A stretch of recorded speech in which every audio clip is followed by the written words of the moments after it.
Good morning, Alcorn. My name is Skylar Mincy, and I'm the marketing instructor here at Alcorn Career and Technology Center. As you know, the school district has instructed high school teachers to use distance learning in order to reach students during this time of social distancing. So let's hop on over to Canvas and get started. The first thing that we're going to do is you're going to go to alcornschools.org website, where you will see the Canvas login. So you're going to click on Canvas, and it will take you to the page. You may see an email login there. You're going to log in with your school email address. Once you put in that email address and your password, it will bring you to your Canvas account. Okay, so once we're here, you will see your dashboard. That's going to be the first thing that you see.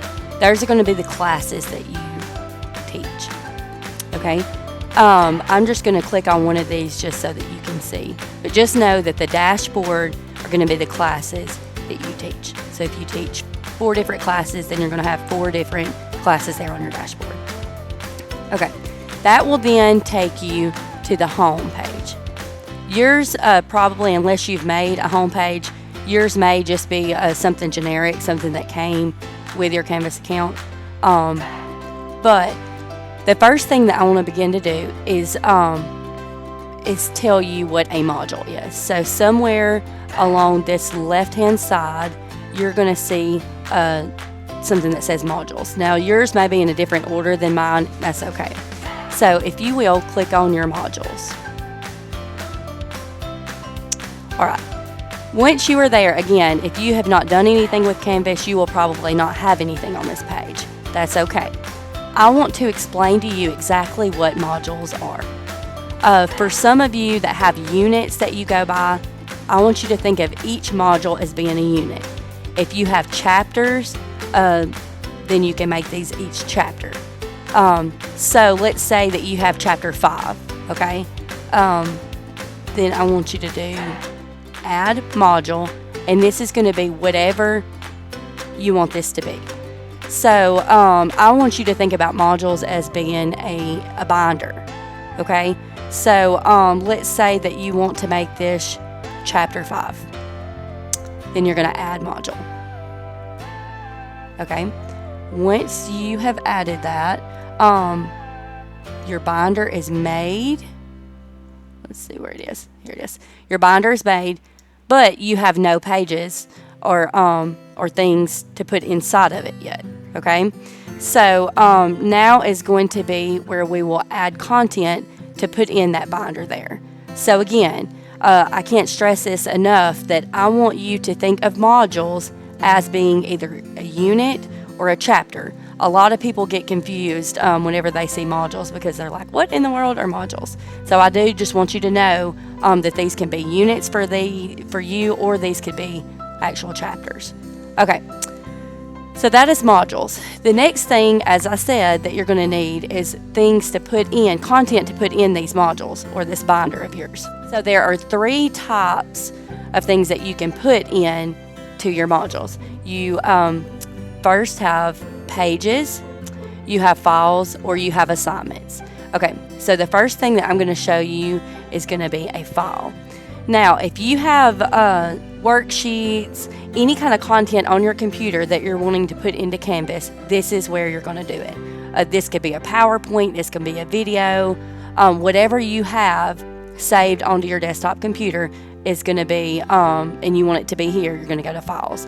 So let me do that. I'm going to go to Upload, and you're going to find what you're wanting to upload here. Okay, so I'm just going to click on this here, Work Due, and you see it's there. Okay, just so that you know, once this is uploaded, that does not mean that it's already in the module. You are going to have to put it in the module.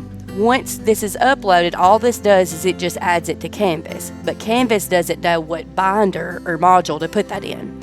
So once you see that this is completed, the upload is completed, now we're going to go back to modules. Okay, so I'm going to go back to modules. I'm going to go to the top here to my chapter 5, and I'm going to push the plus sign. Okay. Now, remember, we just uploaded that in File. So I'm going to click on File here, and I see what was just uploaded, which was a PowerPoint. Okay, so I'm going to click there, and I'm going to add item. And there you see it.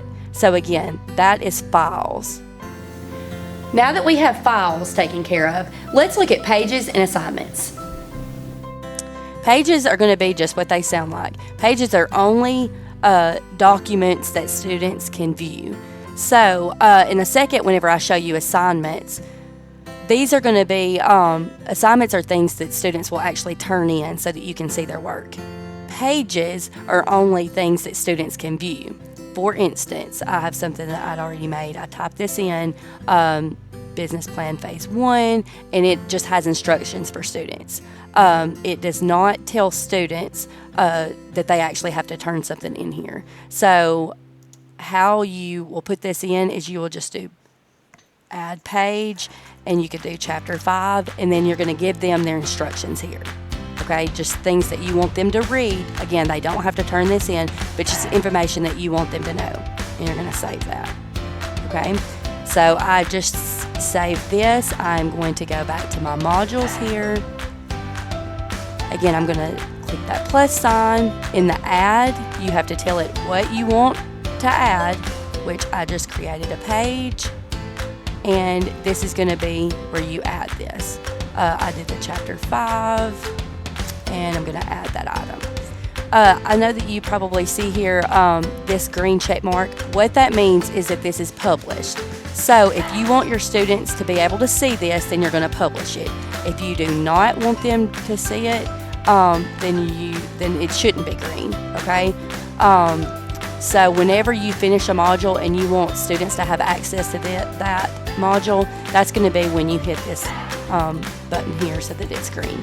Just shown you how to upload a file and to add it into your modules, and how to create a page and to add it into your modules. Now I'm going to show you how to create an assignment.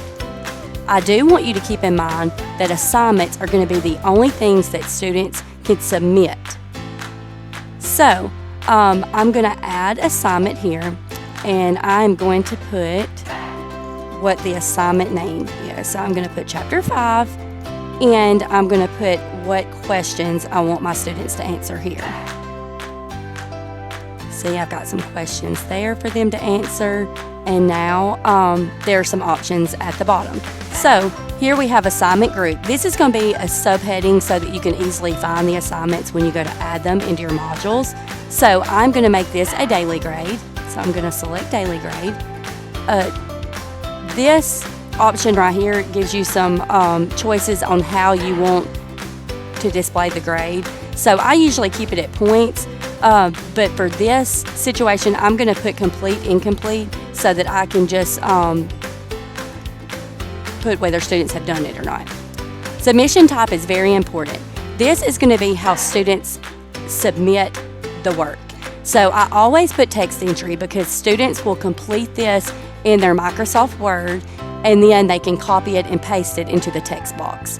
I also put file uploads because if they don't decide to copy that the info from the document, they can just save it as a document in Microsoft Word and then upload it. So those are the two that I selected here. And then I am going to choose when this assignment is due. So just for right now, I'm going to select the 26th. If you want to put a time, you can here. If not, it will automatically go to 11:59 p.m. of the day that you selected. Now I'm going to save this. Now that I have my Chapter 5 assignment created, I'm going to go back to modules and add it there. So here I am. I chose add, and it was an assignment already. And remember, the subheadings that I talked about, this is going to be where you can easily find it. So I put Chapter 5 here, and I'm going to add it. There is my assignment. Remember, you have to select Publish in order for students to have access to this. If you will look right here at these icons, I want you to be able to know the difference when you see these. Anytime that you see a paperclip, that is going to be a file. Again, that's going to be a a PowerPoint that you upload. It could be a video. It could be, even if you have a digital version of your textbook, you can upload this through files and it will be a paperclip. Anytime that you see this page here, this is going to be a page. That's something that students can view only. And then if you see the pen and paper, that's going to be an assignment, something that students are to turn in. Now I'm going to show you how to find those assignments so that you can see the work of your students. So you are going to go to your home page, and once you are there, you will see a to-do list that will be on the right-hand side. Okay, these are the things that you have that you can grade. Okay, so I'm going to click on one of these, and here is where you can see the students that the work of your students that's been completed. So you see here, you can look here. Of course, if you want to grade that, just in general, if you're doing this in your classroom, then you will put that grade here, and you will do submit. You can also add a comment here. So, we could say, great, good work, and submit that. And then it's been submitted here. So that is going to be how you can find the work that your students have done, completed. Do you want your students to collaborate with each other and you? If so, let's look at discussions. So once you have clicked on discussion, you will see this screen. In order to add a new discussion, you're going to click here and you're going to title it. So I want to title it Pandemic, and you're going to type what discussion you want here. So here's the questions that I want to ask my students. I want to hear their responses to it. I want to see what they have to say about this. So once you have this typed in, then you can look down here. Here's some different options that you have, whether you want to allow threaded replies. That means, do you want them to be able to reply to each other? Users must post before seeing replies. So do they have to post something before seeing the replies? Enable podcast feed. Is this going to be graded? Do you want to allow them to like, which I love this idea. Who can like it? Only graders can like. Sort by likes. I'm going to leave those blank. And add to students to do. So I also want that. When do you want them to do this? So I'm going to say the due date. They need to do this by the 26th. And if you want to have this available from a certain time to a certain time, that can be, I do want this to be a group discussion, so I'm going to click this here. Or you can add a new group. So I'm not going to do that, but you do have that option. So I'm going to save this. And there you see we have just created our discussion. I want to make note that after you have created discussion in the discussion board, I want you to make sure that you have published this, because if you see the little box that has the line through it, this means it's not published. So your students are not going to be able to see that. But once you click on it and you see the green means you're good to go. Students can then see it. I hope that this has helped you get started on your Canvas journey. I do want to take this time to thank all of the Alcorn School District staff for your hard work. Please stay safe.